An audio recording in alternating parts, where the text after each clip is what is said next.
Download the BCSN Plus app today.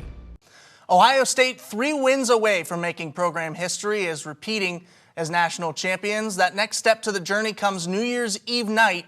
To wrap up our Cotton Bowl coverage, we welcome back Mark Coons. Much like the Rose Bowl in the 70s, the Citrus Bowl in the 90s, the Fiesta Bowl in the aughts, Ohio State and the Cotton Bowl are going hand in hand in the 20s. Third straight season they're in Dallas. We're joined now by Dave Briggs from the Toledo Blade. And Dave, as much as we want to talk about the familiarity, every single Ohio State player will tell you, new team, new year, new story. Sure, absolutely. And that's kind of why it's funny that we're talking about the narratives kind of around the 2003 Fiesta Bowl, the big rematch of Ohio State-Miami. Well, none of the players were born there. History can't block and tackle. So, yeah, it's a completely new team. It's even a new Ohio State team. So, it's certainly interesting. Ohio State's always recruited South Florida well. Jeremiah Smith from Miami. Circumstances a little bit different a few years ago. Maybe he's a Hurricane, but he is a Buckeye. Ohio State very glad to have Jeremiah Smith. But all those Miami guys on Ohio State adding an interesting subtext to this, and a lot of talk about Jeremiah Smith. Maybe he should have been to Miami.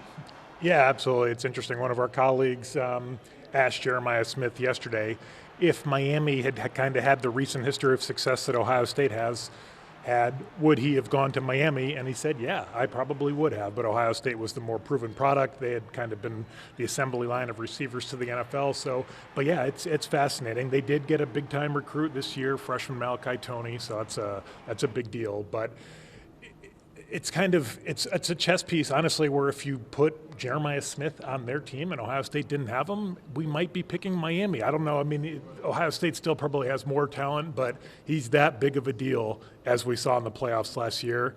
We talked about new year, new team, new coordinators. Yeah. Matt Patricia, new defensive coordinator for the Ohio State Buckeyes, and certainly a lot of people were panning that decision when it happened a few months ago, and you talked to Patricia about that this week. Yeah, no, I mean, I was one of the people who has been proven kind of a moron here and roasting that hire. And it wasn't so much that he failed in Detroit. Good head coaches or good coordinators crash as head coaches all the time. It was more just kind of questioning how much of his success in New England as a defensive coordinator was because of Bill Belichick and how much was his own. And more so, it was how he acted in Detroit. He was kind of a bristling, imperious Belichick-type figure, and wondering how that act would play with college kids. But, to his credit, he's been just the joy and humility. Like, he is a completely different person. If the Matt Patricia from Detroit came to Ohio State, it would not have worked.